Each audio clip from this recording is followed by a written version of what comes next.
By the mid-20th century, Jane Fonda had established a massive cultural footprint. She was a multifaceted success, an Academy Award-winning actress, and a central figure in the Hollywood establishment. Her career sustained this high-level visibility for decades, encompassing critical acclaim in film and a dominant role in the global fitness industry.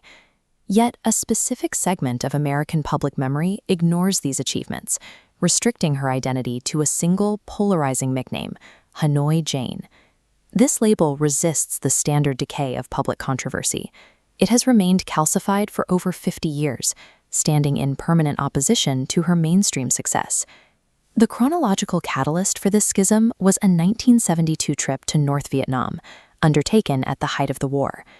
This event provides a window into wartime semiotics, the way a public under the pressure of active conflict interprets symbols and images with far more aggression than spoken arguments. The resulting legacy demonstrates how a single visual artifact can bypass an activist's stated political intent, overriding hours of recorded speech with a single frame. The paradox of Jane Fonda is rooted in the specific mechanics of that 1972 image, where optics effectively overpowered historical context. By 1972, the domestic anti-war movement reached a fever pitch. Protests in Washington and nationwide were a constant feature of the national landscape. Fonda sought to escalate her activism by traveling directly into North Vietnam to observe the conflict from the other side of the line.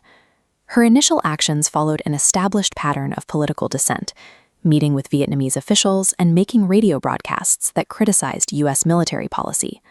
She specifically toured civilian areas affected by American bombing campaigns, attempting to document collateral damage.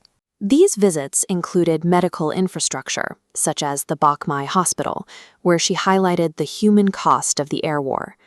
To this point, her actions mirrored standard protest methodologies. She was documenting the consequences of policy and challenging the official government narrative. That strategy was upended by a single photograph of Fonda seated on a North Vietnamese anti-aircraft gun. The semiotic clash here is immediate. An American cultural icon physically interacts with an enemy weapon system. The surrounding North Vietnamese soldiers reinforce this through their cooperative stance, appearing as teammates rather than captors or subjects. Sitting in the gunner's seat shifted her narrative role from observer to participant. It suggested a physical alignment with the machinery used to target American aircraft. Because the frame lacked any visible protest signage or anti-war context, it allowed critics to recontextualize her presence as a broad endorsement of the North Vietnamese military. This combination of visual elements created an artifact that read as enemy propaganda, divorcing the image from her stated goal of policy critique. The proliferation of this controversial image across United States media markets and newspaper front pages was both incredibly rapid and widespread. Outrage was concentrated among military personnel, veterans, and the families of prisoners of war, who saw the image as a personal betrayal. While she was never legally charged, critics labeled her actions as treasonous, arguing she had crossed the line from domestic dissent to aiding an enemy nation. Fonda maintained that her opposition was directed at government policy rather than the soldiers themselves, but the photograph suggested otherwise. In subsequent decades, she has consistently expressed deep regret, specifically for the 1972 anti-aircraft gun photograph, openly calling it a mistake. She distinguishes between her broader anti-war stance and that specific choice, acknowledging the deep hurt the image caused military families. However, the semiotic weight of the picture made those verbal distinctions irrelevant to her detractors, permanently affixing the Hanoi Jane label to her public identity. Despite the severity of the 1972 controversy, Fonda's career continued to expand.